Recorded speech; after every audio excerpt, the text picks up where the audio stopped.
지금 살 사람이 누가 있느냐라고 냉정하게 생각해 보면 별로 없다고 보는 게 정상이래요. 다주택자 손못 꼈죠. 네. 지금 사고 싶은 사람들은 어쨌든 조금 분위기가 괜찮아지거나 조금 하락했으니까 막 들어가 샀죠. 그럼 누가 사냐는 얘기죠. 그러면 2030이 이제 뒤따라서 좀 좋은 거를 사줘야 되잖아요. 네, 비싼 거. 비싼 거를 사줘야지 올라가는데 그래들이 지금 살 수 있는 돈이 없으니까 정부가 만들어준 게 신생아 대출인 거잖아요. 네. 그 대출의 한도가 그 좋은 데냐 이거죠. 아니거든요. 안녕하세요, 부익남입니다. 오늘은 부동산 투자 전문가이시죠, 부룡님과 함께 최근 부동산 시장 분위기부터 이제 총선 이후에 또 어떤 변화가 있을지 이야기 나눠보는 시간 가져보겠습니다. 부룡님 안녕하세요. 네, 안녕하세요. 그 최근에 또 이제 여러 이슈가 있지만 그 중에 가장 또 컸던 게 또 총선 아니겠습니까? 그렇죠. 총선 때문에 지금 많은 분들이 실망들을 하고 계실 것 같다는 생각이 부동산 들어요. 쪽을 투자해 놓으신 분들 입장에서는 네네. 약간 조금 법이 좀 쉽지 않겠다, 이거 안 네네네. 받겠다, 약간 그런 생각들 하실 것 같은데 네. 뭐 큰 틀에서 앞으로 좀 이 총선 이후의 어떤 결과를 보고 이제 앞으로 어떤 식으로 좀 정책 방향 이건 좀 어떻게 갈지 좀 얘기 좀 해주시면 좋을 것 같습니다. 일단 한마디로 딱 정리를 하게 되면 투자하셨던 분들은 내가 원하는 그런 바램 그것들이 이루어지려면은 지금 내가 생각하는 것보다는 조금 더 걸리겠구나. 네. 뭐 그렇게 생각을 하는 게 가장 심플할 것 같아요. 그래서 아무래도 야당이 압승을 했다라고 평가를 받고 있는 좀 상황이니까 네. 지금 정부가 진행하는 것들은 다 발목 잡기로 걸릴 가능성이 높을 거고 그렇게 되면은 대부분의 투자자들은 아무래도 양도세라든지 취득세라든지 그다음에 다주택자 규제 완화라든지 뭐 대부분 다 이런 것들일 텐데 이것들은 조금 뒤로 좀 밀려나면서 그 전 단계에서 움직이게 될 거다. 네. 그러면은 우리들이 원하는 그 방식대로 가기에는 지연될 수밖에 없는 거고 여러분들 마음을 조금 다시 잡으셔야 될 것 같아요.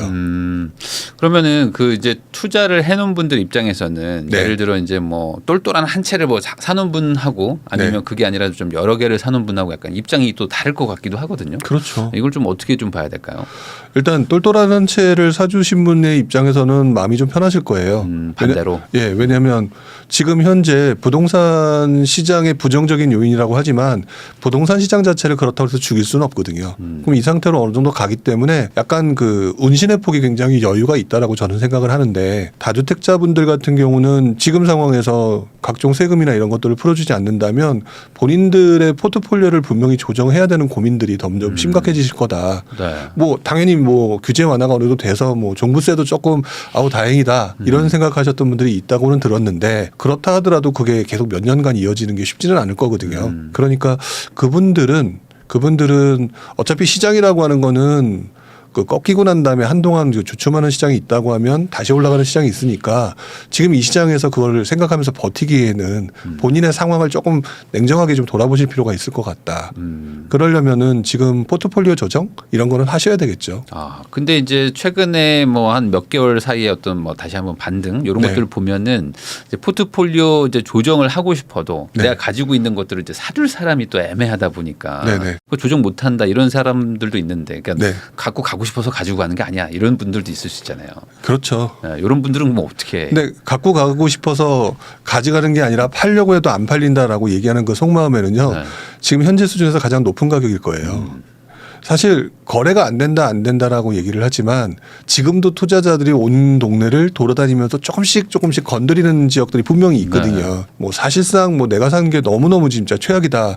뭐 사실 이런 경우도 있겠지만 그 동네에서 평상시 거래되는 수준보다 조금 더 낮게 나온다면 실수요자나 이런 사람들은 아무리 침체장도 실수요자들은 분명히 거래를 하거든요. 네. 이런 것들이 거래가 되는데도 불구하고 아마도 본인의 눈이 직전에 가장 높았을 때 내가 매수를 했거나 또는 아니면 내가 어느 정도 기대하는 수익이라고 하는 그런 것들에 그 어떻게 보면 좀 심하게 표현하면 매몰되어 있는 그래서 지금 못 파는 것일 거예요.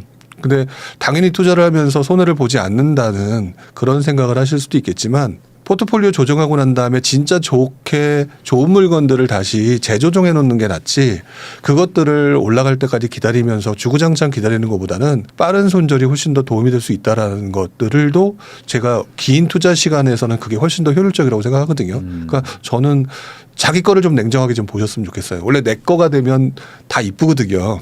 그리고 다 비싸게 받아야 될 네. 것 같고. 근데 그 물건들이 남들한테 어떻게 인정을 받는지는 한 번쯤 다시 좀 돌아보셨으면 좋겠다. 특히나 이번에 야당 압승 끝나서 조금 부동산 시장이 지지부진해질 수도 있다. 이런 판단이 드신다면 조금 그 부분에 대해서는 좀 냉정하게 스스로 판단을 해보시고 가격대를 좀 조정하신다든지 그런 것도 본인이 고려해 볼 만하지 않을까요? 네. 그러면 결론은 지금 이제 야당의 압승으로 인한 지금의 어떤 법 개정은 뭐 상당 부분 좀 후퇴할 수밖에 없다. 시간이 네. 좀 걸릴 것 같다라고 그렇죠. 이제 본다는 거죠. 네. 그러면 뭐 다주택 규제 같은 것들, 뭐 취득세 중과 이런 것들도 뭐 쉽지 않을 거고. 사실상 여당 쪽에서는 분명히 계속 얘기를 할 거예요. 네. 그러면 분명히 협상이라는 걸 해야 되는데 우리 네. 정치하시는 분들 자세히 보게 되면 결국 막 중요한 이슈 가지고 막 투닥투닥 하다 보면 그 중요한 이슈 한 발자국 딱 눌러놓고 그 뒤에 있는 거 그럼 이거 가지고 우리 한번 해볼까 이래가지고 겨우겨우 네. 그거 하면서 생색들 내시잖아요. 네. 그러니 우리들이 제일 원하는 다주택자 규제 완화 이런 것들은 좀 뒤로 미뤄질 가능성이 있겠죠. 사실 지금 뭐 이게 어느 정도 좀 돈이 좀 있으시거나 아니면 뭐 부동산을 좀 가지고 계신 분들도 내가 뭔가 더 사고 싶지만 네. 살 수가 없다 이렇게 말하시는 분들이 많거든요. 그렇죠. 그게 이제 세금 같은 것들이 좀 네. 중과되고 있어서 그런 건데 기간은 모르겠지만 좀 상당 부분 어떤 그 다주택자들의 자금이 들어오기는 좀 쉽지 않다. 그게 가장 포인트인 것 같아요. 지금 많은 분들이 상승이다, 뭐 하락이다, 반등이다, 기타 등등 이런 얘기들 하시는데 지금 다주택자들의 자금이 들어오지 않는 상태에서 실수요자들의 자금만 들어와서는 우리들이 원하는 상승장 네. 이런 것들이 만들어지기는 쉽지 않거든요. 그러니까 이 시장이 지지부진한 상태로 많이 흘러가게 될 거다라는 것들을 좀 냉정하게 판단하면은 제가 볼 때는 한 20에서 70% 정도는 지지부진할 가능성이 높다. 이렇게 보는 게 맞거든요. 그러면 지금 뭐 일부 지역들 뭐 살기 좋은 동네들 이런 데들은 뭐 전고점을 회복했다, 뭐 네. 전고점 거의 뭐 뚫었다, 뭐 이런 얘기들도 막 나오고 있는데 네. 그런 부분에 대해서는 그러면 어떻게 봐야 되는 건가요? 그러니까 그것들을 어떻게 보면 투자자분들이 자기적인 해석을 한다고 저는 생각을 해요. 왜냐하면 투자자분들은 부동산 시장에서 긍정적인 기사와 부정적인 기사가 나오면 부정적인 기사가 안 보이는 건 너무나 당연한 현상이거든요. 그리고 긍정적인 기사를 가지고 자신에게 유리한 방식으로 해석을 하게 되는 경우가 많은데 기사 중에 몇 가지를 보게 되면은 일부 지역들은 전고점을 뚫었다. 반등세를 보이기 시작했다. 네. 서울은 다시 살아났다. 그럼 자세히 생각해 보면은요. 살아난 거는 맞겠죠. 그러니까 기사가 나왔으니까. 네. 누가 샀느냐예요.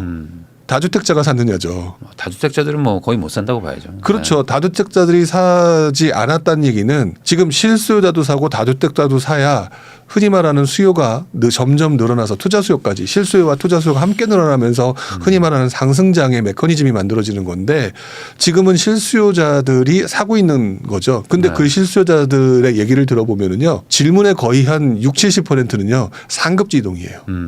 그런 것 같아요. 네. 대부분. 네. 그러니까 뭐 상급지 이동이란 말은요. 지금 이분들이 다주택자가 아닌 실수요자들이 지난 한 10여 년간 상급지가 그렇게 움직이는 걸 봤기 때문에 들어가는 거거든요. 네. 그럼 이분들이 사는 거거든요. 그럼 이분 다음에 지금 살 사람이 누가 있느냐라고 냉정하게 생각해 보면 별로 없다고 보는 게 정상이래요. 다주택자 손못 꼈죠. 네. 지금 사고 싶은 사람들은 어쨌든 조금 분위기가 괜찮아지거나 조금 하락했으니까 막 들어가 샀죠. 그럼 누가 사냐는 얘기죠. 그러면 2030이 이제 뒤따라서 좀 좋은 거를 사줘야 되잖아요. 네, 비싼 거. 비싼 거를 사줘야지 올라가는데 그래들이 지금 살 수 있는 돈이 없으니까 정부가 만들어준 게 신생아 대출인 거잖아요. 네. 그 대출의 한도가 그 좋은 데냐 이거죠. 아니거든요.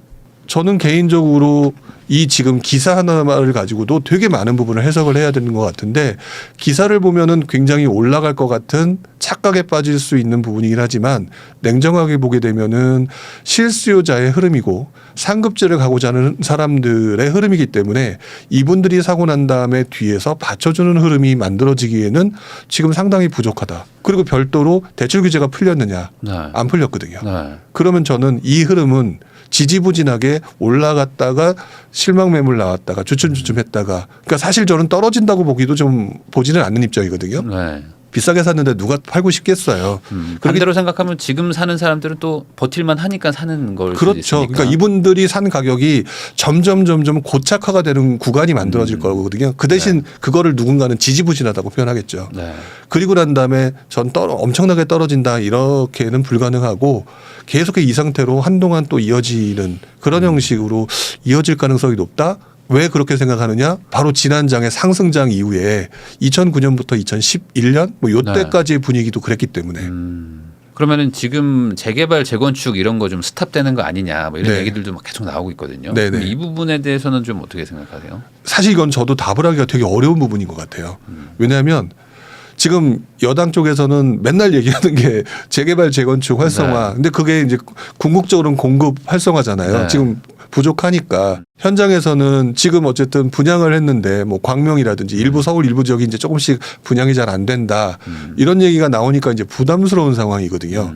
부담스러운 상황이고 그러니까 결국에는 어떤 상황이 만들어지냐 당연히 자기네들이 부담하는 자기 부담금이 점점 늘어나는 상황이고 그러면 또 사실 거기서 사는 또 서민들이 그 한 채 마련하겠다고 돈 내고 들어갔는데 이렇게 또 돈 추가로 들어갈 줄 몰랐다라고 하면 나 안 해. 네. 이런 사람도 늘어나기 시작하고 이게 재개발이 항상 상승을 엄청나게 했던 장 이후에 나타나는 너무나 나타나는 자주 나타나는 그런 어떤 메커니즘이었던 것 같거든요.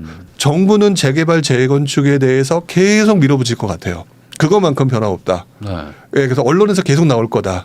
그리고 가끔 야당은 그거 자꾸 해가지고 집값 올리려고 너 니네들 왜 그래 이러면서 또 다시 발목을 잡을 거고 궁극적으로 또 현장에서 그 물건을 샀던 사람들 입장에서는 이것 때문에 또 딜레마에 빠져서 서로 막 싸우면서 좀 나쁘게 말하면 자중질환이죠. 그거 나타나면서 시간은 점점 지연되고 지금 이 모든 모습이 공급 부족이라고 하는 것이 앞으로 몇 년간 엄청난 누적이 만들어질 거다. 이런 식으로 저는 예상이 돼요. 그래서 재개발, 재건축 정책 변화 자체는 뭐 정부는 할 것이고요. 그 야당 쪽에서는 조금 잡을 것이고요. 그래서 우리는 우리들 나름대로 그거 가지고 막 싸울 것이고요. 네. 저는 몇 년 후에 그게 공급 부족과 함께 엄청난 시장의 변화를 만들게 되지 않을까? 그렇게 생각을 하고 있어요. 당장은 좀 지지부진한데 또 그게 또 공급을 또 계속 또 막는 정책들이 또 이어지다 보면은 이게 뭐 좀 응축돼 가지고 몇 년 뒤에 좀 이렇게 상승하는 뭐 네. 그것도 상승폭이 그러면 뭐 이렇게 모였던 힘만큼 또 이렇게 강한 뭐 이런 식으로 봐야 되는 건가요? 그렇게 되겠죠. 근데 이제 매매가 상승이 먼저 터지기보다는요. 전 전세가 상승이 먼저 터질 거라고 봐요. 네. 왜냐하면은 공급 부족이 사실 일반적으로는 살 수 있는 집이 없으니까 매매가가 상승할 거다라고 생각했지만 사실 그거는 매매의 수요가 늘어났을 때 얘기인데 다들 전세 수요로 바뀌어 있을 가능성이 높다라고 보거든요. 네. 그럼 전세 수요는 줄어들었는데 집을 갖다가 사서 다주택자들이 집을 사서 그걸로 전세를 줘야 되는 물건들은 앞으로 늘어나지 않을 것이고 지금 있는 사람들도 팔고 싶은 상황이잖아요. 네. 그런 상황이 만들어질 테니 결국 제일 먼저는 전세 가격이 상승이 나타나게 되면서 흔히 말하는 이제 나중에 매매가를 밀어올리는 현상까지 그렇게 이제 파급 효과가 만들어지게 될 거라고 보여지고요. 그래서 매매가 상승 자체를 먼저 얘기하기 전에 전세 가격 부분에 대해서 몇 년간의 굉장히 중요한 키포인트다라고 생각을 해요. 그러면은 이게 전세라는 거는 결국에 이제 자기 돈을 이제 넣는 것도 있겠지만 네. 지금 워낙 요즘에 전세자금 대출이 잘 되니까 네. 전세자금 대출도 받는 건데 최근에 뭐 전세 급락도 어찌 보면 금리의 급등 때문에 반대로 전세가 영향받았다 이런 얘기도 있지 않습니까? 네네. 그럼 반대로 지금 이제 금리 인하 분위기로 이제 간다면 네. 그러면 전세가 상승이 좀 더 가팔라지는 거라고 봐야 되는 건가요, 이게? 그렇죠. 전세가 그러니까 금리 인하 때문에 전세가가 상승이라고 얘기하기 전에 현재 시의 시장 환경을 먼저 봐야 되는데 대다수의 사람들이 집을 사려고 하기보다는 일단은 조금 지켜보고 있는 중이잖아요. 이 사람들이 지금 할 수 있는 행동은 살기는 살아야 되니까 주택이 어차피 필수제니까 그러면 결국 전세 아니면 월세거든요. 그 상황에서 지금 말씀하신 것처럼 금리가 인하가 된다. 네. 근데 최근 들어서 빌라 같은 경우는 안 들어가고 싶어 하고 전세 들어가면 전세 사기 먹고 그러니까 네. 월세 가격이 올라가 있는 상황이잖아요. 그럼 결국 월세랑 전세자금 대출 이자 부분과 비교해서 가장 최선의 선택을 사람들이 하게 되면 뭐 자명한 사실이거든요. 네. 그렇게 되니까 금리 인하는요. 지금 시장 환경에서 일어나는 어떤 것들과 같이 맞물려서 보게 되면 전세로 진입하는 사람들이 이전보다 점점 더 늘어날 거다. 그중에서도 가장 대표적인 게 뭐 빌라가 조금 찜찜하니까 아파트로 가겠죠. 네. 그래서 지금 저는 최근 기사에서 나오는 내용 중에 중소형에 대한 관심이 늘어나고 있다는 기사를 되게 좀 유심히 보고 있어요. 왜냐하면 소형 아파트. 네, 중소형 아파트. 네. 왜냐하면 아까 무슨 말 속에서 돈들이 없다. 네. 대출도 안 해준다. 근데 전세는 살아야 되겠다. 그러면 당연히 작은 걸로. 예, 작은 걸로 들어가려고 하잖아요. 네. 그 뭐 둔천주공 돈 없으니까 네. 그 10평대, 10평대 많은 사람들이 투자하고 싶어 했던 거랑 똑같은 현상인 거죠. 그러니까 그렇게 하는 식으로 지금 흘러가게 될 거다. 그래서 금리 인하가 결국 궁극적으로는 전세 가격이 올라가고 전세가율이 올라가고 이런 걸로 결국 파급 효과는 계속 만들어져 갈 것 같아요. 제가 이거 왜 여쭤봤냐면 이제 최근 연초에 이렇게 막 전세가 막 상승하고 하는 것들을 하고 실제로 전세자금 대출 받으려고 했을 때 그 이자가 지금 내려가는 거랑 이게 좀 맞다. 네. 그러니까 이자가 내려가니까 이제 전세가 좀 올라가더라 이런 얘기들 하시는 분들이 좀 있어가지고 네네. 그럼 이게 전세가가 앞으로 그러면 금리가 어쨌든 지금 인하 추세로 이제 가는 방향이라면 지금보다 좀 떨어지기는 쉽지 않겠다라는 생각이 좀 들기는 들더라고요. 네, 전세 가격은 떨어지기가 그러니까 사실 제가 부동산 투자를 하면서 네. 제일 그 지수들 있잖아요. 흔히 말하는 지표들이 정직한 지표가 전세 가격이에요. 그러니까 전세 뭐 투자가 없으니까. 네, 공급과 네. 그 공급과 전세 가격 뭐 그리고 전세가율 이 서로 연관되는 인과관계가 가장 정직한 분야 같아요. 그러니까 전세 가격은 올라갈 수밖에 없는 건 네. 확실히 맞다. 그러면 전세 가격이 올라가면 사실 매매가를 밀어 올리는 그런 역할도 하는데 네. 그게 지금은 일어나지 않을 것이다라고 보시는 거예요. 네, 저는 일어나지 않는다고 확실하게 보고요. 일어난다라고 얘기하시는 분들이 저는 좀 이게 좀 표현이 그분들은 기분 나빠하시겠지만 투자 경험 없다라고 그러면- 냉정하게 얘기를 하고 싶어요. 그러면 왜 그렇게 생각하시는 거예요? 일단은 전세 가격이 올라간다라는 얘기 이전 전 단계에서 네. 기본적으로 매매 가격이 상승한다라는 전제가 나와야 돼요. 그러니까 특히 이제 지금 현재 상황을 보게 되면 우리 직전에 지난 19년, 20년, 21년 정말 미친 듯이 상승했잖아요. 네. 전세 가격이 올라간 게 아니라 매매 가격이 올라가기 때문에 결국 전세가율이 반대로 낮아져 버렸어요. 네. 그러니까 사람들이 전세를 끼고 집을 사는 사람들이 별로 없어진 상황이다 보니까 이제 또 투자로 더 저기 지방으로 내려갔잖아요. 근데 지금 이제 시장이 갑자기 꺾임으로 인해서 지금 점점점 사람들이 매매에서 전세로 관심도가 전환되고 있는 추세거든요. 네. 그러면 또 어떤 식으로 보냐면 야 매매 가격은 예를 들어서 10억인데 전세 가격이 5억이다. 그럼 전세가율 50%잖아요. 네. 그러면 집이 상승할 거라고 생각하지 않으면 담보대출을 받아서 그러면은 뭐 담보대출을 받아서 받는 것보다는 차라리 전세자금 대출을 받아서 들어가는 게 돈도 적게 들어가고 이자도 적게 들어가고 뭐 세금도 안 내고. 예, 세금 뭐 취득세 이런 거 전혀 안 내고 그러면 그분들이 뭐라고 생각하냐? 난 똘똘하다.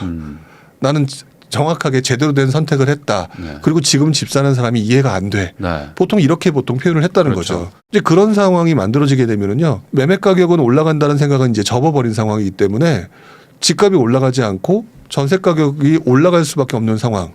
그러면서 사람들은 점점 전세 수요가 늘어나고 네. 당연히 그러면은 전세 가격이 올라가니까 전세가율이 높아지겠죠. 네. 그러니까 전세가율이 높아지는 그 상황이 만들어지는데 결국에는 지금 현재 서울 같은 경우는 아마 지금 60% 아까 살짝 미친 걸로 네. 알고 있거든요. 59, 뭐 58, 뭐 요 정도로 기억을 하고 있는데 지금은 사람들이 야 서울의 아파트를 가지고 사기보다는 차라리 전세 사는 게 낫겠대 생각했는데 몇 년이 지났는데 갑자기 전세 가격이 올라서 한 7, 80%가 됐다. 그러면은요. 전세에 들어가는 비용이 어마어마하게 들어가는 거거든요. 전세 자금 대출을 받으니까. 네. 예를 들어서 집주인이 나 요번에 전세에 뭐 새로 올려줘야 내놓으면서 돼. 조금 더 한 1억만 올려줘라고 얘기를 하는 순간 기분이 팍상해 버리거든요. 네. 그러면은 그분들은 또다시 다른 동네로 전세로 이동을 하려고 하다가 마음에는 안 들고 이렇게 찾다가 보면 야 그러면 요즘에 매매 자금 대출은 얼마 정도 나와? 근데 별로 계산기 두드려 보면. 예, 계산기 두드려 봤을 때 매매가 그렇게 큰 차이가 안 난다. 그러면 차라리 집을 살까? 조금만 못해면 되니까 우리 지금도 내고 있는데 이 정도 내고 있는데 이 정도면 괜찮지 않겠어? 이런 심리로 바뀌어가거든요. 네. 그러면서 매매로 전환되는 거거든요. 지금 상황에서 전세가율이 먼저 올라가는 과정이 그 다음 단계 인과관계예요. 근데 지금 그 부분을 얘기하지 않고 바로 매매가 상승으로 얘기하고 있거든요. 네. 제가 그분들한테 경험이 없다라고 얘기하는 거 뭐 자존심들 상하시겠지만 그 부분을 왜 얘기하냐면 제가 볼 때 그 얘기는 지난 2010년 11년에 서울장 수도권에서 투자하신 게 아니라 지방장에 이미 전세가율이 높았던 장에 그 당시 상승세가 움직이던 지방장에서 막 전세가율도 올라간 상태에서 바로 이제 작은 돈으로 들어가서 네. 작은 돈 넣고 갭 투자로 성공한 그 경험을 가지고 지금 시장에 적용을 하는 거란 말이에요. 그렇기 때문에 지금 매매 가격이 올라간다라고 주장을 하시는데 그거는 전세가율이 높았고 상승장의 어떤 파도를 만났을 때 얘기하는 거지. 그렇게 전세가율이 바로 매매가 상승으로 나타나는 현상인 거지. 시장이 꺾이거나 시장이 지지부진한 장에서는, 그리고 전세가율이 낮은 시장에서는 전세가율 상승이라고 하는 현상부터 먼저 나타나야 그다음에 매매가 상승이 나타난다. 저 이렇게 말씀을 드리고 싶어요. 그러니까 결국에 그 예전에도 이제 서울이 상승할 때 보면 전세가율이 거의 7, 80%에 막 다다를 때까지. 네. 그러니까 한마디로 전세가 8억이 됐는데 10억짜리 집을 왜 사? 라고 사람들이 인정할 때까지 계속 올라갔다가 그 다음에 이제 말씀하신 것처럼 전세 난이다 막 난리가 나니까 그때부터 사람들이 슬슬 살면서 옮겨갔는데. 네. 근데 아직은 전세가율이 뭐 그렇게 높진 않잖아요. 그렇죠. 네, 그 말씀을 하시는 것 같은데. 그러니까 전세가율이 안 높기 때문에 지금 전세가율이 높아지는 구간이 먼저 나와야 되는 게 우리 과거에 그동안 우리 사람들이 매매로 넘어가는 과정이 바로 그 과정을 거치더라. 이걸 말씀을 드리고 싶은 거죠. 그러니까 쉽게 얘기하면은 지금 10억짜리 집을 매수를 안 하고 6억에 전세를 산다면 네. 그 4억을 내가 여기다 더 태워야 돼라는 게 약간 부담스러우니까 전세를 선택한다는 거잖아요. 네, 그렇죠. 근데 이게 한 8억에 내가 살아야 돼 아니면 10억에 집을 사야 돼 이러면은 그러면 차라리 집 사자 이런 식으로 간다. 그럼 결국에는 핵심은 전세가율일 것 같은데. 네, 전세가율이라고 저는 생각해요. 과거처럼 7, 80%까지는 못 갈 거다 이런 얘기하시는 분들도 있거든요. 저도 그 말에 100% 동의를 하는 게요. 제가 지난장이라고 표현하는 그 전세가와 관련된 흔히 말하는 우리들이 전세 가격이 상승하던 시장이 지금 현재 기준으로 해서 바로 이전에 급등하던 시기가 2009년부터 2015, 16년 네. 뭐 그때라고 저는 생각을 하거든요. 우리가 이제 갭 투자자 분들이 전문가 분들이 그때 돈 많이 벌었던 시기 그때 시기로 생각을 하는데요. 그때 시기 같은 경우에는 전세가율이 진짜 말씀하신 것처럼 70몇 80몇 이렇게 갔었어요. 네. 뭐 지방은 막 90%도 있었어요. 네, 그렇게 갔었었거든요. 근데 제가 처음 부동산 투자를 배우던 네. 시기에 당시 그 책에는 전세가율 60%라고 하는 기준이 있었어요. 그러니까 전세가율이 60%라고 하는 기준이 있다 보니까 저도 처음에 초보자 시절이니까 그걸 달달 외웠을 거 아니에요. 네. 그게 또 머릿속에 뇌리에 박혔을 거잖아요. 그래서 2009년부터 2010년 그 사이에 전세가율이 60%가 됐는데요. 안 오르는 거예요. 이게 도대체 뭐지라고 생각을 하고 되게 막 저도 이제 그 60%를 근거로 해서 판단을 내리고 제가 뭔가 투자도 하고 그랬었거든요. 네. 근데 안 맞아 떨어지고 이제 자꾸 실수를 하고 이러는 거예요. 근데 나중에 돌이켜보고 난 다음에 생각한 게 뭐냐면 제가 처음에 할 때 없었던 거는 전세자금 대출이었고 네. 이번 장에서 생긴 거는 전세자금 대출이다. 그래서 전세자금 대출이라고 하는 유동성을 밀어넣어줬기 때문에 순식간에 짧은 시간에 전세 가격과 전세가율이 엄청나게 올라왔다라고 판단을 하게 됐던 거거든요. 네. 이제 그런 입장이다 보니까 지금 저는 이제 이전 경험을 가지고 60%도 받고 70, 뭐 80도 받으니까 그러면 앞으로 어떻게 될까 이 궁금증을 갖는데 그렇지 않은 분들은 전세가율이 70, 80이 될 때까지 뭐 이렇게 돼야 뭐 그때부터 집값이 오른다 이렇게 얘기하실 수도 있다고 생각하거든요. 근데 또 요즘에 좀 환경이 좀 다른 것 중에 하나가 뭐냐면 정부가요 전세자금 대출을 자꾸 네. 눌러요. 네. 예전 장에는 전세자금 대출을 늘려줘야 되는 그 당위성들이 너무 전세대란이 나니까 이거라도 해라. 집값은 못 올리겠다. 풀어주지 못하겠다. 약간 그게 강했는데 지금은 아마도 정부가 어떻게 하느냐에 따라서 60%일 수도 있고 진짜 7, 80%일 수도 있다라고 저는 생각이 들어요. 그러니까 정부가 그래도 집값이 상승하는 건 인정 못하겠고 그래서 뭐 다주택자 규제 이런 거 계속 뭐 묶어놓은 상태에서 차라리 집 사는 것보다는 전세 사는 게 낫겠다 이러면서 그러면 차라리 전세자금 대출은 조금 더 풀어주지 뭐 이렇게 가게 되면 7, 80%가 또 금방 올 것 같고요. 네. 아예 그냥 다 전세자금 대출도 이것도 가계부채야 이렇게 얘기해서 지금처럼 좀 네. 막는 쪽으로 간다면 생각보다 더 낮은 전세가율에 매매로 전환되는 상황이 만들어질 수 있겠구나. 그게 제 나름대로 그런 논리를 세우고 지금 지켜보고 있는 중이에요. 네. 결국에는 지금 뭐 60%에 거의 뭐 도달해 있는 상태고 뭐 일부 지역은 뭐 60도 넘어가기도 하고 또 네. 이제 뭐 고가 지역들은 뭐 아직도 뭐 40%대 막 이런 데들도 있는데 전체적으로는 그냥 한 10% 지금 왔다 갔다 하네요. 네. 앞으로 좀 봐야 되는 게. 근데 재밌는 거는 지금 전세가율이 60%라고 얘기하는 얘기는요. 시한폭탄이라고 보여지는 거예요. 왜냐하면 60%에서 70% 가는 거 금방이거든요. 네. 70에서 80 가는 것도 금방일 거고. 네. 그래서 이 전세 가격 상승이라는 게 상당히 빠른 시간에 오면서 시장을 또 뒤흔들 수도 있겠다. 네. 그래서 그냥 보수적으로는 저는 한 2, 3년 정도는 되게 뭐라 그럴까 부동산 시장이 상승이라고 하는 부분을 좀 기다리긴 좀 어렵겠다라는 생각도 가지면서도 전세가율 60%를 보면서 빨라질 수도 있겠는데 앞으로 1, 2년이 파워풀하게 시장이 바뀌는 시장이 되겠구나 라면서 지켜보고 있는 중인 것 같아요. 네, 부령님하고 지금 이야기 나누고 있는데요. 그럼 또 요거 한번 좀 여쭤보겠습니다. 이 전세가율이라는 거는 결국에 이제 전세가 올라가서 이제 갭이 줄어드는 것도 있지만 매매가가 내려와서 전세가율이 좀 그 7, 80% 되는 것도 있으니까 반대로 지금 매매가 자체가 좀 내려갈 가능성은 좀 있다고 보시나요? 저는 있다고 봐요.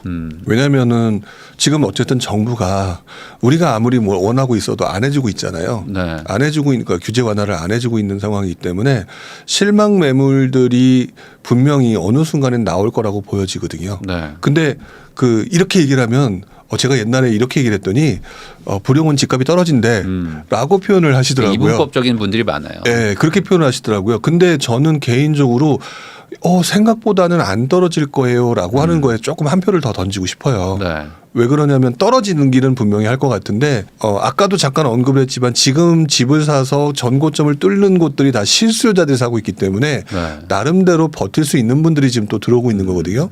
그분들이 메꿔주고 있는 중이기 때문에 그 높은 가격들을 그러면 그분들은 싸게 팔 생각도 없고 그렇기 때문에 오히려 등락이 계속 반복되면서 약간 우리 지난번에 금리 인상 됐을 때 뭐 30% 떨어졌잖아요.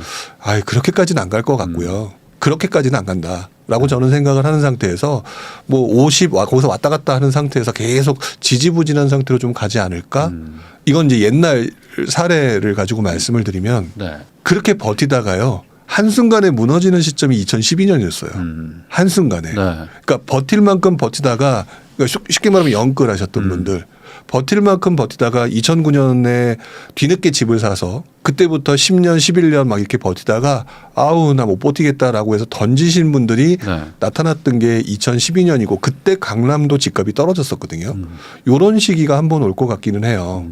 근데 그때는 약간 그 공급이 좀 있지 않았나요? 그 이명박 정부 때 막 공급한다고 그 막 반값 아파트 막 이런 것들. 그러니까 공급은 실제 그 뒤였죠. 훨씬 더 그 뒤였고 반값 아파트 뭐 말씀하신 것처럼 뭐 우면 세곡지구 네. 그다음에 뭐 하남 미사 고양 원흥 뭐 이런 것들이 있었었잖아요. 분위기가 막 엄청 안 좋아지고 막 그런 것들도 있었잖아요. 네, 엄청나게 네. 안 좋아졌었죠. 네. 그러니까 근데 그 보금자리는 이미 그 전부터 2009년 10년 이때 벌써 발표를 했던 거고요. 네. 그리고 또 말씀하신 것처럼 2012년 그때 얘기를 했기 때문에 더더욱 위축된 것도 있는데 그러다 보니까 집을 그때까지 영끌했던 사람이 버텼던 애들이 이렇게 하면 우리 못 버티지라고 해서 던지는 사람들이 나타나서 그때 그래프를 호갱노노나 이때 네. 그래프들을 그 상급지를 보게 되면 신기하게도 10년 11년을 버티다가 12년에 무너지는 상황이 만들어져요. 그런 부분들을 무시할 수는 없을 것 같다. 이런 네. 생각이 좀 들기는 해요. 하지만 큰 그림으로는 저는 크게 하나 안 떨어질 것 같아요. 네. 그러면 이제 매매가는 그냥 뭐 버티는데 전세는 올라가면서 결국에 네. 어떤 그 응축력이 점점 더 강해지는 시기가 좀 앞으로 몇 년은 좀 더 간다. 네, 그렇게 봐야 그렇게 되겠네요. 가야 되겠죠. 그러면 이제 그러다가 이제 어느 순간 이제 사람들이 매매로 이제 전환이 되면서 네. 근데 이제 거기서 하나는 더 다주택 규제가 어쨌든 풀려야지 뭐 추가 수요가 들어오는 거 아니겠습니까? 네네. 근데 그 부분도 그러면 지금 가망 없다 이렇게 생각하시는 분들도 많을 텐데. 이게 지금 기준으로 보면 가망 없는 거죠. 네. 왜냐하면 사람들은요 항상 현재 시점으로 미래를 재단하는 버릇들이 있어서 네. 지금이 최악이잖아요. 어떻게 말하면.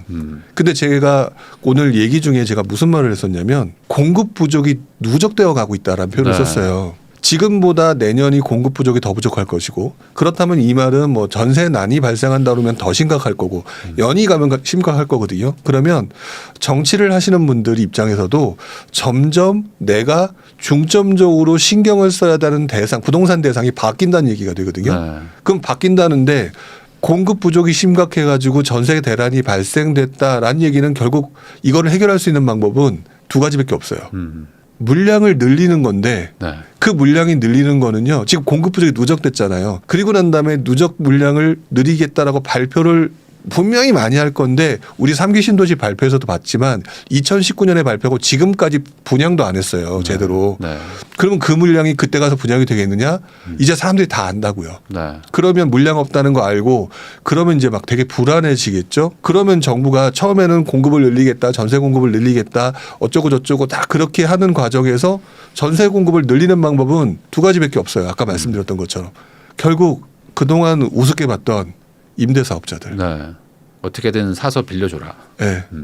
아니면 전세를 살려고 하는 세입자들을 아니야 니네들 그렇게 사니까 힘들지 매매도 괜찮아라는 시장 환경을 만들어줘야 될 수밖에 없어요. 네. 딱 두 개밖에 없어요. 그러면 나타나는 현상은 임대사업자 제도의 개편이라고 하는 부분과 그다음에는 매매시장 활성화라는 쪽으로 시장 방향이 전환될 수밖에 없다는 거죠. 네. 그렇게 전환되면서 자연스럽게 근데 이제 또 누구는 반발할 거기 때문에 매매시장 활성화를 어느 날 갑자기 몽땅 다 풀어줄 게가 아니라 찔끔찔끔 풀어주면서 어느 순간 사실 딱 풀어주고 그러면서 사람들이 한두 명 집을 샀대. 집을 샀는데 요즘에 조금 올랐대. 또는 분양을 받았는데 피가 뭐 한 2천부터 때 3천부터 때 이런 상황이 만들어지면서 싹 넘어가는. 그래서 2010년도에 초반부의 전세 대란의 해소는요. 정부가 잘 뭐 공급을 한 것도 아니고 좀 더 정확하게 말하면 매매 시장을 활성화를 시켜서 전세 수요가 글로 넘어가고 전세 수요가 넘어가는 가운데서 매매 시장이 활성화되니까 건설사들이 집을 짓기 시작한 거거든요. 네. 그러면서 그 전세 시장의 분위기가 그나마 가라앉은 거거든요. 그러니까 그 시장으로 갈 수밖에 없다라고 저는 생각이 들어요. 결국에는 전세난이라는 것이 발생을 해야 이제 매매 쪽을 좀 풀어줄 것이다. 네. 반대로 지금은 뭐 전세난이라고 보기는 뭐 전혀 어려운 상황이니까. 지금은 전세난이라고 네. 말하기는 좀 어렵죠. 그냥 뭐 전세가 뭐 빠졌다가 상승하고 있는 거니까 네. 이 상황에서 뭐 다주택 규제가 풀리겠느냐? 이건 좀 어려울 수 있겠다. 그러니까 지금 상황에서 정부는요 여기에 신경 써야 될 상황이 없어요. 네. 아까 제가 시간이 가면서 정치인들이 생각해야 할 대상이 전세나 이런 쪽에 집중되잖아요. 그때쯤 됐을 때 아까 그 임대사업자 그러면 네. 풀어줄까? 고민하기 시작하는 게 그때 시점이랄 거라는 거죠. 네. 그게 뭐 사실 이제 보통 많은 분들이 말씀하시는 뭐 양도세도 뭐 일부 혜택도 주고 막 하는 것들 자체가 이제 매매 활성화인데 네. 지금은 그런 카드를 쓸 필요는 없다. 이렇게 보신다는 거죠. 그렇죠. 지금은 열심히 싸워서 생각해 보세요. 야당이 압승했어요. 네. 하지 않겠다라고 얘기는 애들이 압승했다. 대다수의 국민들이 이거 별로 안 좋아한다는 얘기거든요. 내가 그 말을 그대로 들었더니 압승을 했어. 그럼 네. 이 정책 방향을 그대로 밀고 가겠죠. 지금은 사실 부동산이 이슈는 아니었었던 것 같아요. 뭐 그럼 그렇죠. 그러니까 그 말은 반대로 얘기하면은 부동산에 그렇게 뭐 관심이 없다는 거죠. 지금 네. 그 국민들 자체도. 네. 그러면은 반대로 지금 월세가 뭐 되게 문제가 되고 있고 뭐 지금 전세도 막 사기도 나고 있는 이 지금 B 아파트 쪽은 네. 이것도 어찌 보면 이게 정부 입장에서는 좀 빠르게 공급도 할 수 있고 그래서 그렇죠. 그 예전에 뭐 이명박 정권 때 막 도시형 생활주택 뭐 이런 것처럼 뭐 이런 이쪽으로 좀 뭔가 좀 활성화나 아니면 뭐 공급 대책 뭐 이런 것들도 막 살짝 하고는 있는데 요거를 뭐 총선 이후에 좀 풀어줄 수 있을 가능성이 있을까요? 저는 무조건 풀어준다고 봐요. 그건 이제 네. 야당에서도 좀 동의가 될 수 있는 부분일까요? 야당에서는 별로 관심도 없을 것 같다는 생각이 들어요. 네. 왜냐하면 비아파트는. 비아파트니까 대다수의 사람들이 우리도 사실 투자자들도 관심이 별로 없잖아요. 네. 관심이 없고 그런데 더더구나 야당도 뭐라고 할 수 없는 게 아주 좋은 이슈가 터졌어요. 전세 사기. 그것들을 해결해 주면서 거기서 살 수 있는 사람을 만들어 주겠다는 정책이 자기네들한테도 맞는 정책이라는 거죠. 네. 그렇기 때문에 여당과 야당이 크게 다르진 않을 거다. 그리고 아까 말씀드렸던 이 공급 부족이라고 하는 부분 이 부분이 분명히 아파트가 메인이긴 하지만 어쨌든 풀어주면서 시간이 오래 걸리는 것보다는 빨리 해결할 수 있는 것들을 풀어주면서 네. 더더구나 1, 2인 가구들이 살 수 있는 특히 젊은 세대들이 살 수 네. 있는 이런 것들을 풀어줄 수 있는 쪽으로 갈 수밖에는 없을 거다. 그래서 지금 현재 우리 쪽 투자자들 관점으로는 관심도가 떨어지긴 하지만 이미 작년 9.16 부동산 대책 그다음에 이제 이번에 이제 1월 달에 네. 나왔던 대책 보면서 계속해서 지금 비아파트 부분을 해주고 있는데 솔직히 말하면 지금 별로 성과가 없잖아요. 없죠. 네. 네. 없다는 얘기는 다음에 또 다시 이거보다 더 확실하게 풀어주는 쪽으로 갈 수밖에 없을 것이다. 그래서 저는 1, 2년간은 분명히 비아파트 부분에 대해서 관심도를 높일 만한 그중에서도 아마 가장 대표적인 게 오피스텔과 빌라겠죠. 네. 네, 아무래도. 그래서 저도 이제 그쪽이 지금 워낙 상황이 안 좋다 보니까 네. 아마 그 부분은 정치권에서도 말씀하신 것처럼 뭐 2030 그다음에 이제 뭐 어쨌든 전월세 그리고 이제 저소득층의 어떤 주거 안정 이런 것들까지 생각하면은 어느 정도 좀 합의가 될 수 있는 부분이 아닌가 생각은 하고 있거든요. 지금 거기다가 투자자들도 관심이 둘 만한 네. 그런 상황이 만들어진 게 아까 얘기 속에서 또 나왔지만 이게 다 사람 이 시장이라는 게 그렇죠. 얽히고 설켰는데 월세 가격이 상승하잖아요. 네. 그럼 투자자 입장에서는 수익률 극대화거든요. 오피스 시장은 최악이야. 네. 가격은 그럼 떨어졌나? 그럼 떨어졌는데 예를 들어서 월세 가격이 올라간다? 그러면 또다시 투자 시장이 활성화될 수 있고 그런데 아직까지는 투자자들 입장에서는 이제 아파트를 쳐다보고 있는 사람 입장에서는 메리트가 없는 거죠. 네. 이것들을 하나 둘씩 메리트를 부여해 나가게 되면 재밌는 현상이 그래서 실제로 2010년대 초반에 오피스텔 시장이 갑자기 분양 시장이 활성화됐던 적이 있었어요. 네. 2010년인가 11년인가 그때 막 갑자기 또 그래서 저도 그때는 뭐 이렇게까지 생각을 안 하고 있을 때라 이 시장이 왜 이러네? 왜 이러지? 막 이랬는데 나중에 보니까 이 비아파트 부분이라고 비주택 부분을 활성화시키고 하다 보니까 제일 먼저 오피스텔이 튀기 시작하더라고요. 네. 근데 이번 장에서는 전세 사기 문제가 더 심각했으니까 아마도 전세 사기에 영향을 미치는 이 빌라 쪽 이쪽 시장에 대해서 조금 더 집중을 하지 않을까 이런 생각을 하고 있어요. 지금 실제로 오피스텔들은 좀 월세가 좀 오르긴 오르고 있어가지고 특히 뭐 이제 1.5름 정도 뭐 이 네. 정도 되는 것들은 꽤 많이 올라가지고 다들 수익률로 보면은 살만한데 네. 뭐 이거 대출 받고 뭐 취득세에다가 뭐 종부세 계산하면 이건 아닌데 약간 다시 이렇게 가는.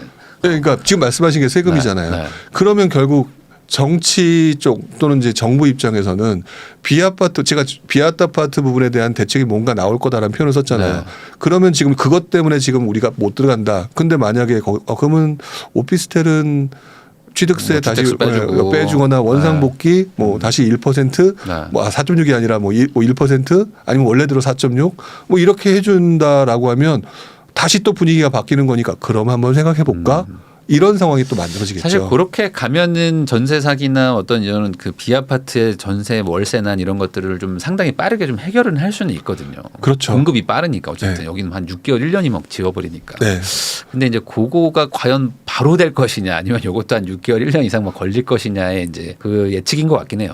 지금 저는 6개월 그러니까 조금 시간 걸렸다고 봐요. 그러니까 지난 2009년부터 2015년 14년 15년도까지 정부 정책을 자세히 들여다보면 메인은 네. 비아파트 부분이 아니었어요. 그렇죠. 네. 그리고 그 당시 상황의 메인은요. 건설 경기 활성화였어요.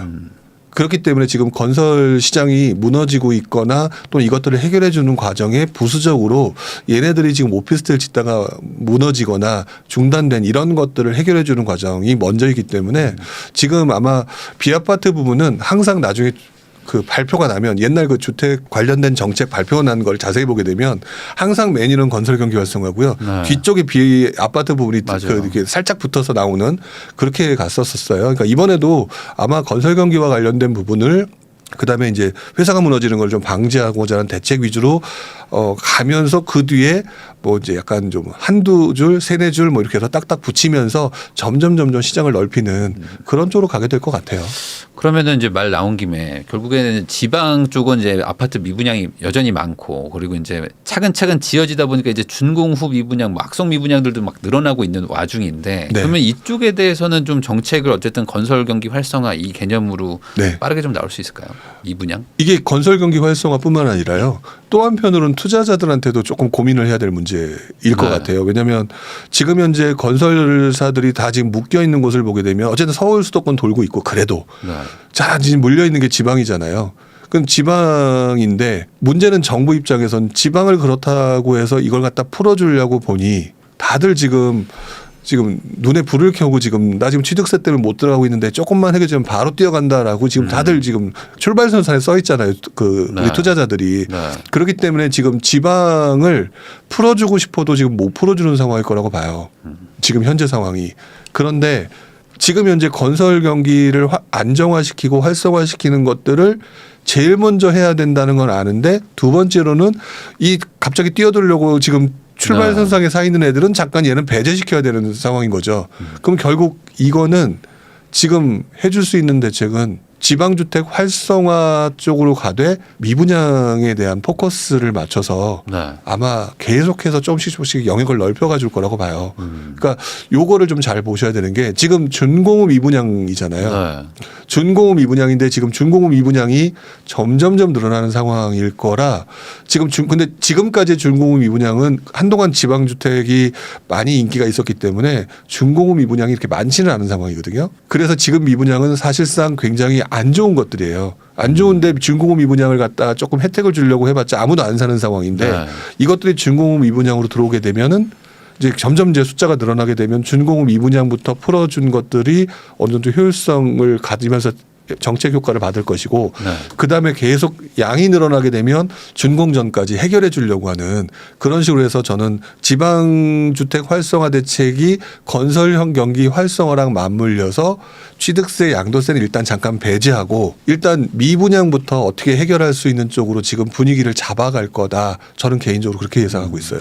사실 실수요자분들은 미분양 아파트 막 사고 이런 것들이 잘 안 되다 보니까 보통은 이제 좀 투자자들 막 이런 사람들이 이제 돈을 벌 목적으로 이제 이런 걸 좀 사주는데 네. 그 부분은 그러면 그러니까 미분양에 대해서만 약간 좀 열어줄 수는 있을 것 같아요. 그러니까 투자자들도 들어올 수 있게끔 하는 거는 결국에는 양도세 면제나 취득세 감면이잖아요. 근데 제가 봤던 정부의 가장 그러니까 정부가 이걸 모르는 게 아니거든요. 네. 정부에 계신 분들을 되게 저는 똑똑하니까 조심해라는 표현을 많이 쓰는데 정부가 했던 자연스러운 패턴은요.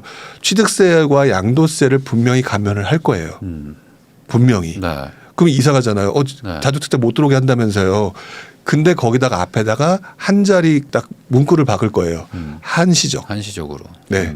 요때까지 들어오면은 해줄게. 라고 하고 조금 극성이고 조금 과열된다 싶으면 한시적인 구간을 네. 종료시킬 거예요. 그렇게 해서 아마 조절하는 식으로 가게 될 가능성이 높다. 이거 못 모르고 들어가면 물린다. 네. 제가 경험이라. 그러니까 이게 미분양으로 들어와 이렇게 유혹을 해서 막상 네. 들어가면 그 다음에 딱 막아버리면 네. 더 들어올 사람이 없으니까. 그러니까 저는 물리는 거죠. 그러니까 그거를 너무 이렇게 섣불리 생각하면 좀 안 될 것 같기도 해요. 지금 제가 그래서 지금 유튜브에서 네. 우리 부인남님께서 그렇게까지는 얘기 안 하시는 거 저도 네. 잘 알고 있지만 보면 뭐 미분양 풀리면은 뭐 감면되면 바로 들어간다는 식으로 막 설명하시는 양도세 거예요. 감면해주면 그냥 막 들어간다. 예, 그렇게 그때 들어가야 된다. 예, 들어간다고 얘기하고 그런 얘기하시는 분들을 보게 되면 지난 상승장 초반부터 상승장 후반까지 그 경험을 가지고 설명을 해주시고 계시거든요. 네. 근데 한 가지 놓치신 게 한시적 감면이에요.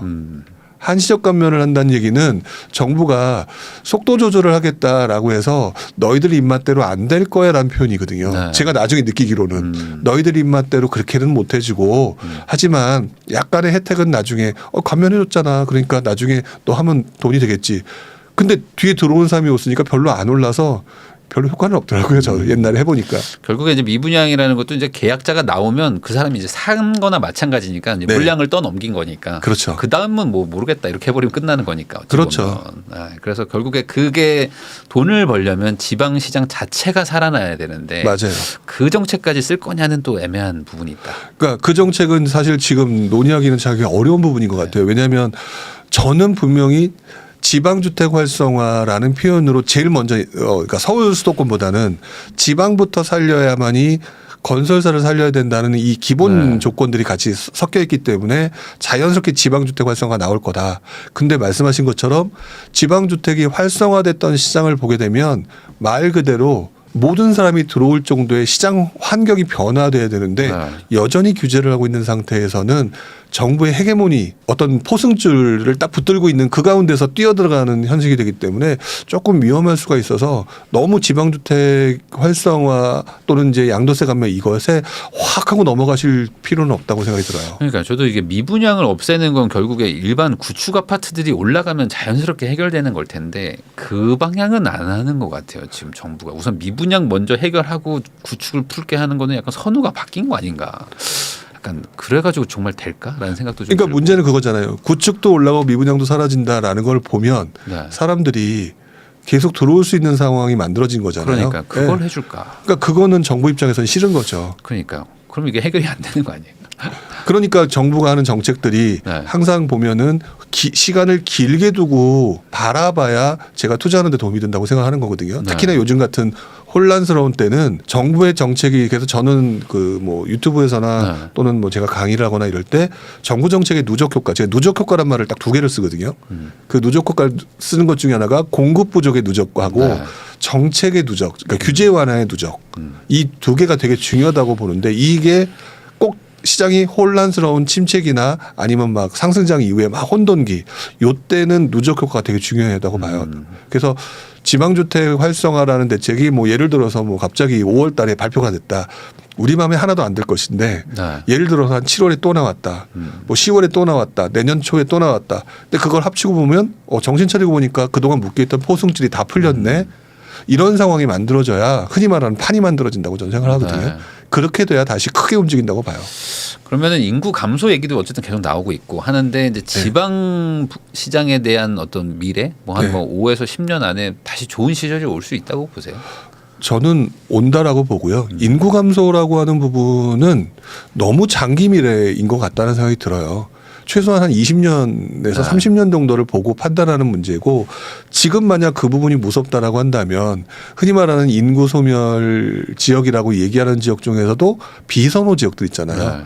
사실 이번 상승장 후반부에 여러분들이 들어가셨던 곳이 바로 그런 인구가 부족하거나 사람들이 비선호하는 지역들이 많았잖아요. 그런 부분들을 아예 처음부터 배제하면 되는 거죠. 그렇다고 하고 그것들을 가지고 인구 소멸이다 뭐하다 해서 뭐 부산을 안 들어간다는 거 말이 안 되잖아요. 사실 저는 부산에 지방 같은 경우 예전에 관심을 안 가졌던 그 이유 중에 하나가 인구 소멸과 관련된 얘기를 제가 2008년 9년 그때 신문기사에서 특집 기사로 나온 거 그때도 뭐 엄청 났었어요. 그리고 저는 그때 그걸 부산을 봤는데 부산에 나왔던 것 중에 저도 기억나는 게 부산에 있는 신발 공장 다 사라지고 오뎅 공장 다 사라지고 그래서 그때가 또 마침 그 부산 같은 경우는 굉장히 뭐랄까 시장이 안 좋을 때였거든요. 아마 2008년인가 2007년인가 그랬던 것 같아요. 그때 기사를 보면서 와 집값은 이렇게 많이 떨어지고 뭐 신발 공장 다 나가고 오뎅 공장 없어지고 막 이런 얘기 들어보니까 부산은 안 되겠네라고 생각을 했는데 그때가 2007년이라고 하면 지금 생각해 보면 거의 20년 가까운 시간이 지났거든요. 그랬는데도 불구하고 그 사이에 기회가 왔다. 그러니까 인구 소멸과 인구 감소는요. 큰 그림으로 보시고 거기에 해당되는 가장 비선호 지역들 위주로 보시고 그다음에 지금 고민하는 그 고민은 20년 후부터 시작하셔라가 맞는 것 같아요. 결국에 어떤 뭐 대도시나 아니면 어떤 지방에서도 핵심 지역 같은 곳들을 보면은 인구 감소라는 건 어쨌든 절대적인 평균치가 줄어드는 건데 이제 그 지역은 또 좀 다르게 움직일 수도 있는 거니까. 그렇죠. 그렇게 보시는 게 낫지 않을까 이렇게 정리할 수 있을 것 같습니다. 부룡님하고 이야기 나누고 있는데요. 그럼 요것도 하나 좀 여쭤보겠습니다. 요즘에 또 경기도 쪽 뭐 특정 지역이긴 하지만 뭐 요즘에 막 갭 투자 엄청 늘어나고 있다. 특히 뭐 반도체 관련된 지역들 막 이런 데들 막 사람들 엄청 뛰어들어간다 뭐 이런 얘기들이 나오다 보니까 또 막 댓글이나 이런 데 보면은 저 뭐 거기 좀 갭 투자해도 되냐 이런 얘기들이 막 나오거든요. 지금 뭐 수도권 경기 지역의 뭐 갭 투자 이게 지금 괜찮은 분위기라고 봐야 되는 건가요? 저는 아니다라고 보고 있어요. 그 이유는 혹시? 일단 갭 투자라고 하는 부분을 여러분들이 잘못 생각하고 있다라고 생각하는 게 뭐냐면 갭 투자를 들어가는 지역 중에 상당수 지역들을 지금 보게 되면 갭 작은 곳에 들어가요. 매매 가격과 전세 가격이 붙었다는 얘기잖아요. 흔히 말하는 요즘 시장에서 선호 지역들은 매매가와 전세가의 갭이 엄청나게 벌어져 있거든요. 엄청나게 벌어져 있는 곳인데 여기를 안 들어가고 거기를 들어간다는 얘기는 내가 돈이 없기 때문에 갭 투자를 잘못 해석하고 있는 거라고 저는 생각이 들어요. 왜냐하면 지금 이런 곳들은요 평상시 선호하는 곳이 아니에요. 입지 자체가 좋은 곳은 아니다. 네, 그 갭 투자는 기본적으로 실수요자들이 들어갈 만한 곳을 찾아야 되는데 실수요자들은 상식적으로 생각해 보면 뭐 회사 출근하기 편하고 이왕이면 좀 더 서울에 가깝고 이런 곳들 위주로 나중에 전세 가격이 급등하고 나중에는 또 매매 가격까지 급등하거든요. 내가 원래 갭 투자를 하고자 하는 목적 자체가 전세가율이 높아져서 매매 가격이 올라가서 그 차익을 먹겠다는 거잖아요. 매매가율이 높아질 곳을 찾는 게 아니라 지금 당장의 갭이 적은 곳을 찾다 보니까 비선호 지역을 찾아 들어가는 모습들을 보인다는 거죠. 그런데 비선호 지역을 찾아서 들어가면서 뭐라고 또 표현하느냐 불안하니까 지금 호재가 나와 있다라고 하는 곳들을 찾으면서 자신이 스스로 합리화하고 있는 것 같은 거예요. 스스로 합류하고 있는데 막말로 뭐 그 지역에 뭐 삼성전자가 들어온다, 뭐 GTX가 통과된다 이렇게 얘기를 하지만 자세히 들어가서 보면은 그 지역에서도 예를 들어 동탄 같은 경우 예를 들어 보면 동탄역에 GTX와 직접적인 연관이 있는 동네에 갭은 엄청나게 벌어져 있어요. 네. 그래서 그러면 화성시에 많이 투자했다고 그랬는데 딱 보면 다 보면 향나무, 봉담 뭐 이런 네. 쪽이에요. 같은 화성이긴 하죠. 네네. 이런 위치가 좀 멀어서 곳이에요. 그렇지. 즉 바꿔 말하면 GTX 호재를 자기 투자의 만족도를 높이거나 투자의 합리화를 시키기 위해서 그걸 갖다 끌어다 붙인 거지 그게 실제로 영향받는 동네를 투자한 게 아니라는 거죠. 저는 갭 투자는 갭 적은 곳에 투자하는 게 아니라고 보거든요. 네. 지금 많은 분들이 갭 투자를 너무 단순화시켜서 그 공부를 했다라고 생각하시는 것 같은데 갭 투자는 향후에 전세 가격이 올라갈 곳과 네. 그로 인해서 실수요자들이 몰려 들어와서 매매가를 올릴 수밖에 없는 지역을 선택하는 데 그 중에서 갭이 적은 곳을 찾는 게 훨씬 더 효율적인 투자가 된다. 이런 개념으로 접근하셔야 되는데 지금 대부분 다 보면 이상한 곳으로 가시는 것 같아요. 나중에 보시면 아시겠지만 이게 시장이 거꾸로 바뀌어가지고 매매 가격이 상승하는 지역들을 보면 지난장에 전세 가격이 상승하던 시절이 2009년부터 14년, 15년 이때 제가 얘기를 많이 했는데 이때 가장 많이 올라서 가장 많이 효율적인 투자를 했던 곳들이 주로 일기신 도시였어요. 서울 가까운 곳이었다는 네. 거죠. 근데 지금 그분들이 들어가시는 곳이 그런 곳은 아닌 것 같아요. 네. 그러니까 예를 들어서 동탄 같은 경우 화성시다. 요즘에 화성평택 많이 한다고 하잖아요. 뭐 동탄인데 예를 들어서 뭐 GTX의 영향도가 되게 높다. 그런 지역인데 갭은 좀 벌어져 있지만 나중에 그 폭발력이 되게 뛰어난 지역이라서 그 정도로 갭 투자했다라고 하면 인정을 하겠는데 갭 적은 곳에 들어갔다라고 하게 되면 그분들한테 제가 자신 있게 말씀을 드릴 수 있는 거는 생각보다 돈 별로 못 버실 겁니다. 그러니까 이 갭이 작다는 거는 약간 두 종류가 있는 것 같긴 해요. 그러니까 입지도 안 좋기 때문에 사기는 싫은데 거주를 해야 되니까 그냥 작은 데가 있고 또 하나는 그냥 입지도 좋고 다 괜찮은데 그냥 어떤 심리적인 어떤 그 동네가 좀 심리가 지금 너무 좀 안 좋아가지고 그냥 전세가 이렇게 올라가 있는 상태. 네. 근데 이제 전자도 갭 투자라고 생각하고 그냥 입지 안 좋으니까 전세가가 붙었는데 좋다고 생각하고 사는 분들도 많은 것 같긴 해요. 그분들은 나중에 뭐라 그럴까? 나중에 멘붕이 오세요. 실제로 2016년인가 17년에 그렇게 해서 갭 투자가 2015년도인가 뭐 갭 투자 관련 대책이 굉장히 막 퍼져 나가면서 많은 분들이 들어갔잖아요. 그때 갭 투자 얘기가 그때 엄청 처음으로 단어가 나왔던 것 같아요. 네, 그 엄청나게 사람들이 들어갔잖아요. 근데 이미 좋은 동네는 다 올라가 버리니까 갭이 벌어져 버리니까 이분들이 갭 적은 데를 찾아서 그 당시 어딜 들어갔느냐? 그때도 화성시 들어가셨어요. 그리고 그분들이 나중에 가장 큰 문제를 뭘 겪었냐? 집값은 전부 다 서울하고 수도권 좋은 지역이 오르는데 내 건 오르지 않을 뿐더러 뒤늦게 갭 투자 들어왔던 사람들이 나중에 폭탄 맞는 게 뭐냐? 역전세로 맞았다고요. 그때 막 뭐 그 당시 화성 병점이라든지 향남이라든지 이런 쪽 엄청나게 역전세를 맞았거든요. 까딱 잘못하면 역전세를 맞을 수 있는 정도냐. 그래서 투자자들이 많이 들어가는 게 중요한 게 아니라 갭 투자는 실수요자들이 움직일 만한 곳에 들어가고 투자자들이 많은 곳에 갭 적은 곳을 들어가게 되면 그것에 가장 큰 문제와 화를 입는 것은 역전세는 아니에요. 네. 그것 좀 조심하셔야죠. 그래서 지금 지방 소도시 같은 데 보면 전세가가 막 8, 90%인 데들 있는데 전세도 빠지고 매매도 빠져가지고 계속 8, 90%를 유지하면서 이렇게 내려가는 데들도 있거든요. 그렇죠. 그러니까 그런 것들도 좀 조심은 해야 된다. 네. 그냥 무작정 갭 투자는 좀 쉽지 않다. 그러면 또 방금 뭐 GTX 얘기도 좀 나왔으니까 네. 여쭤보면 어쨌든 GTX A가 부분 개통은 좀 했는데 네. 뭐 예상보다 뭐 저조하다 이런 기사들도 뭐 계속 나오거든요. 네. 이 GTX의 어떤 효과 이런 거 어떻게 보십니까? 저는 완벽하게 뚫리고 난 다음에 바라볼 문제라고 생각이 들고요. 네. 지금은 우리들한텐 아까 제가 갭 투자 얘기하면서 GTX 호재를 끌고 가서 내가 투자하는 합리화를 만들었다라고 말씀을 드렸잖아요. 네. 합리화시켰다. 지금 GTX 같은 경우도 우리들이 기대를 했던 GTX는 먼데 살고 있는 사람들이 어떤 그 출근지라든지 이런 것들을 굉장히 빠른 시간에 왔다 갔다 하는 건데 뚫렸다라고 얘기하는 곳들이 흔히 말하는 동탄에서 네. 수서까지. 근데 수서에서 삼성까지는 못 왔잖아요. 왔죠. 그러니까 사실상 이게 뚫렸던 거라고 보는 거는 좀 아닌 것 같아요. 네. 그리고 더더구나 이런 질문도 받았어요. 그러니까 동탄은 그나마 난데 뭐 수서에서 뭐 3호선 타고 움직일 수 있는 거니까. 근데 이제 파주 운정을 했는데 이게 왜 이렇게 안 오를까요? 동탄은 올랐는데 이런 질문하신 분들도 있더라고요. 그거는 아까 말씀을 드렸던 것처럼 역시 GTX 호재가 있으면 집값이 오를 것이다라는 생각을 가지고 내가 합리화시켜서 했지만 일단 삼성까지 뚫려야죠. 네. 뚫리기 전까지는 호재라는 것이 굉장히 도움이 되는 건 맞는데 더더구나 시장 자체가 요즘 분위기가 안 좋은 상황에서 실제 영향도가 떨어지다 보니까 올라가는 폭이 생각보다 저조하다고 보일 수밖에 없는 거예요. 자기가 기대를 너무 많이 한 거죠. 아니 근데 이제 파주 운정부터 이제 서울역까지는 이제 연말에 뚫리는데 네. 그렇게 따지면은 그 구간은 좀 그래도 좀 탈만하지 않겠냐. 지금 이 동탄 수서는 원래도 SRT도 있고 뭐 다 네. 있다 보니까 그래서 그쪽에서 좀 기대하시는 분들도 좀 있는 것 같긴 한데. 그렇죠. 근데 기대를 하실 수 있는 부분이 있다라고 하기 때문에 저는 이제 그 부분이 호재라고 하는 부분이 분명히 연말로 가면 갈수록 분명히 조금 더 지금보다는 구체가 될 거라고. 북쪽은 다르다 이렇게 네. 말하시는 분들. 북쪽은 다르다. 네. 남쪽에 이 동탄 쪽에 효과가 없는 거는 네. 여기는 좀 다르다는 거죠. 그러니까 기본적으로 그런 것 같아요. 그 말에 대해서는 제가 동의하는데 네. 그렇다고 해서 기본적인 입지가 달라지는 건 아니거든요. 동탄도 이 금액이니까 우리도 여기 이 금액이어야 네. 또 이렇게 가는 좀 오버하는 경우도 발생되는데 기본적으로 우리 사람들이 생각하는 입지라는 그 차이가 있다. 이 차이는 분명히 있는 것 같아요. 그래서 올라가는 부분은 분명히 있을 것 같은데 어찌 보면 그것들이 내가 너무 큰 기대를 가지고 있는 거일 수도 있다라고 생각이 들어요. 네. 동탄 살 돈보다는 파주 살 돈이 좀 더 낮았을 테니까 그렇죠. 그러면서 동일하게 기대하는 거는 약간 도박 같은 거잖아요. 근데 그러기에는 입지라고 하는 부분이 좀 문제가 있는 부분이 상대적으로 조금 떨어지는 부분이 있는 것 같고요. 네.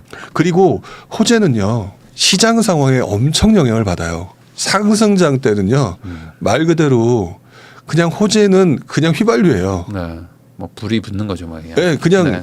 그래서 제가 자주 얘기하는 것 중에 하나가 2019년, 20년 요때 호매실지구 그 예타 통과 신문당서 네. 예타 통과 하나 때문에 바로 다음 날 2억이 올랐던. 네. 그러니까 이거는 휘발유인 거거든요. 사실 그럴 때 바로 팔아야 되는데. 예. 네. 근데 그때 들어갔단 말이에요, 사람들이. 오히려 그 전에 들어갔다 그런 상황이 왔을 때 팔아야 되는 거거든요. 그런데 시장이 꺾이면은요, 그게 별 영향이 없어요. 네. 가장 대표적인 게 똑같은 신문당선이 실제로 뚫렸는데 그 시기에 집값이 안 오른 거 따지게 되면 용인 수지 신문당선 네. 그 당시 2010년인가 11년인가 지금 정확한 기억은 못 하는데 그때쯤 전후에 집값을 들어가서 보시게 되면요 별 반응이 없었어요. 결국 호재는 심리에 가장 큰 영향을 받고 그다음에 진짜 그 호재의 가치의 변화에 대한 가격은 천천히 움직이는 것 같아요. 네. 그러니까 너무 큰 기대는 하지 않으셨으면 하는 생각을 저는 가지고 있죠. 그러니까 뭐 개통되자마자 막 올라가고 이런 거가 아니라 이제 시간이 지나면서 네. 차근차근 이제 사람들이 편안해하면서 느껴져야 이제 그때부터 이제 반영되는 거잖아요. 어찌 그렇죠. 보면. 아 그러면은 삼성역이 뚫리면은 그때 가면 이제 GTX A 라인에서의 어떤 가치는 다른 지역 대비 좀 유의미하게 좀 달라진다고 보세요.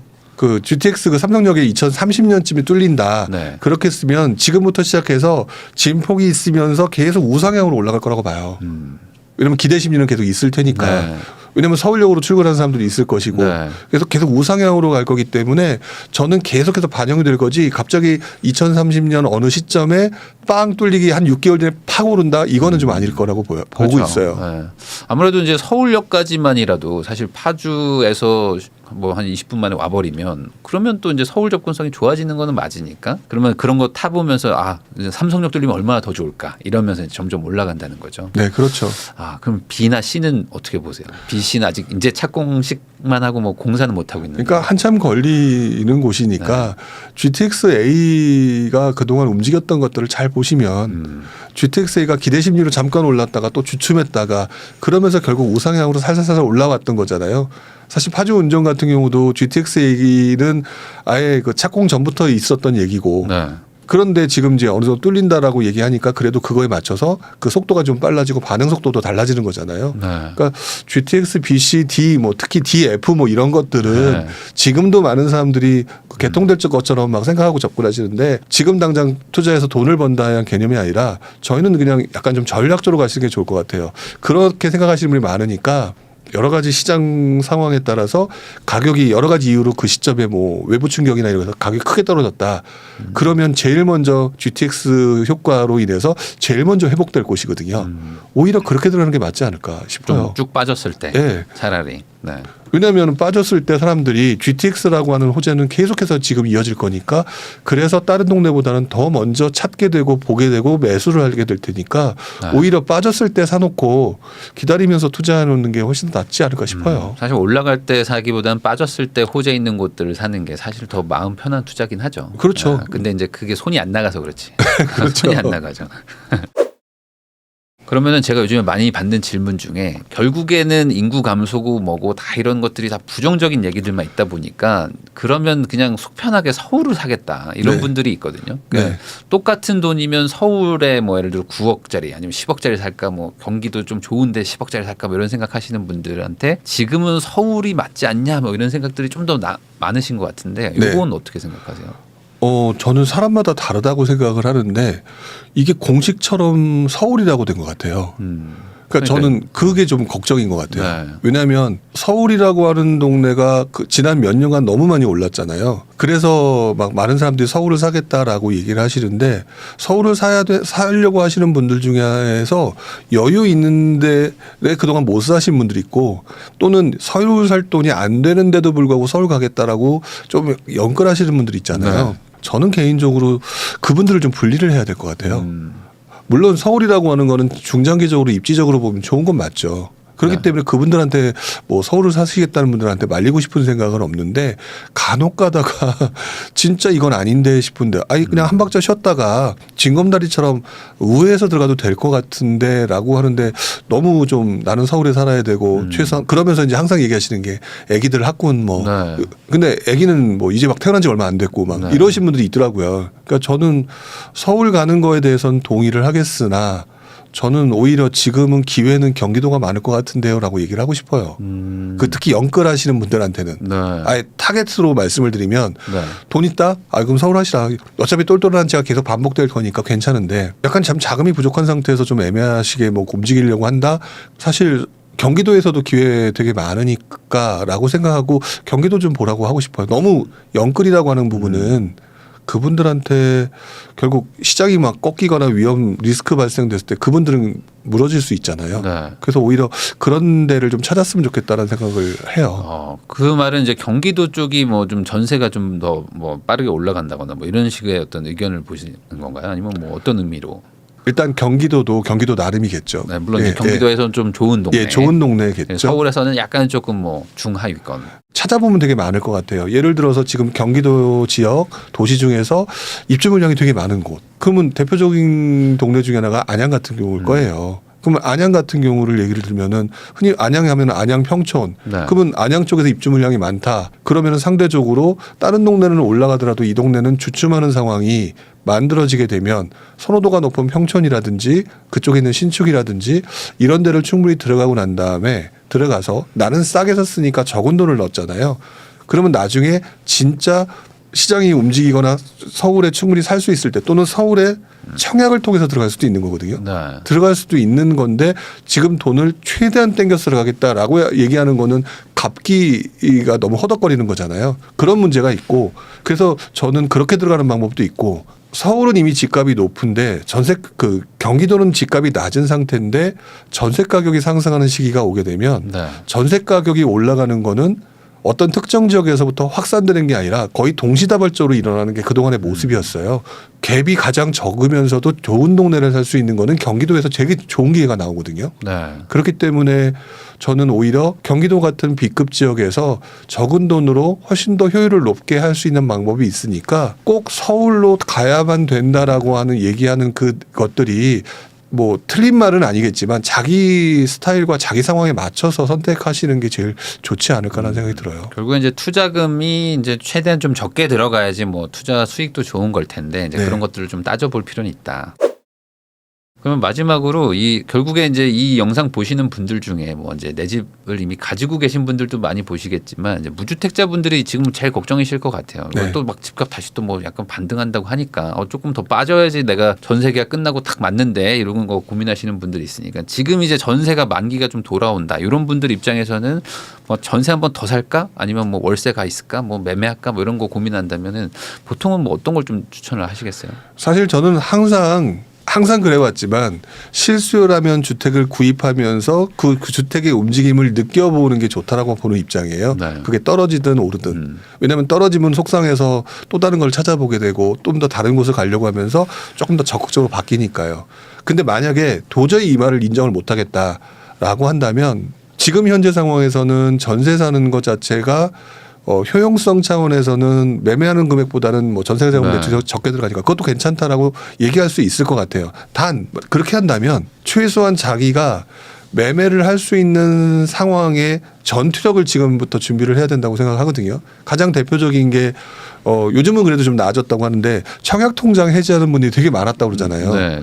해지했다가 요즘은 다시 늘어난대요. 예, 요즘 다시 늘으니까 그 뭐 하는 짓이냐고요. 네. 그러니까 그냥 계속 있었다면 네. 계속 오랜 시간 보유하고 있는 거잖아요. 앞으로 청약을 통해서 서울 진입이나 기타 좋은 동네 들어갈 수 있는 그리고 여러분들을 위해서 굉장히 할 수 있는 것들은 정보가 계속 내놓을 거니까 그렇게 준비를 해 놓으시는 게 좋고요. 또는 적은 돈이 들어갔기 때문에 내가 통장에 돈을 뭐 저축하거나 뭐 할 수 있는 돈을 마련해 놓을 수 있는 상황이 있을 거예요. 그러면 말 그대로 내가 이사 갈 집을 전세를 껴놓고 집을 살 수 있는 상황도 분명히 만들어질 거예요. 특히나 그 다주택자들한테 그렇지 일시적 1가구 2주택자나 또 네. 2주택까지는 그래도 좀 많이 풀어줬잖아요. 아, 그렇죠. 그렇기 네. 때문에 저는 전세 살겠다 뭐 오케이 아직까지는 괜찮으니까 오케이 지금 효용성이 훨씬 더 뛰어나니까 하지만 전투력을 지금 말했던 것처럼 그 전세를 끼고 사놓을 수 있을 만한 내 상급지 이거나 또는 청약을 해야 됐거나 이런 것들을 미리 다 무기들을 만들어서 내 집에다 보관하고 있어야 그다음에 즉각적으로 움직일 수가 있는데 그거 안 하고 제가 옛날에 기억나거든요. 옛날에도 그 뭐라 그럴까 그 인터넷에 네. 집 산 사람들을 막 비난하면서 네. 왜 그러느냐라고 얘기했던 분들 특히나 뭐 그러니까 나는 똑똑하게 이렇게 했는데 저 바보들 근데 나중에 몇 년 지난 다음에 이분이 바보가 돼버렸어요. 네. 집값이 엄청나게 그러니까 상승하고 전세 살면서 네. 뭐 굳이 뭐하러 집을 사냐 했던 분들이 오히려 네. 좀 안 좋아졌다. 네, 더 바보가 됐었거든요. 그렇게 해서 완전히 무슨 그 토끼와 거북이의 토끼와 같은 네. 그런 상황이 만들어질 수 있으니까 그렇게 하시는 것까지는 제가 괜찮다라고 말씀을 드리고 싶어요. 결국에 뭐 전 월세 뭐 매매 뭐 다 좋지만 중요한 거는 내가 언제든지 지금 뭔가를 결정할 수 있게 시장의 상황을 계속 좀 보고 네. 공부도 하고 좀 준비도 해야 된다. 안 그러면 결국에 또 분위기 좋을 때 또 그때 가서 공부하면 또 늦으니까. 그렇죠. 그런 얘기를 해주신 것 같습니다. 지금까지 부동산 전문가 부룡님과 함께 올해 이제 어떤 부동산 약간의 어떤 뭐 중장기 어떤 그런 흐름 같은 것들도 좀 이야기를 해보고요. 그리고 앞으로 좀 이제 전세, 월세, 매매 그리고 이제 정책의 변화 이런 것들 한번 다양하게 이야기 나눠봤습니다. 시청해 주신 분들한테 도움이 많이 되셨기를 바라면서 저도 부룡님하고 인사 나누도록 하겠습니다. 부룡님 오늘 나와주셔서 감사드립니다. 네, 고맙습니다.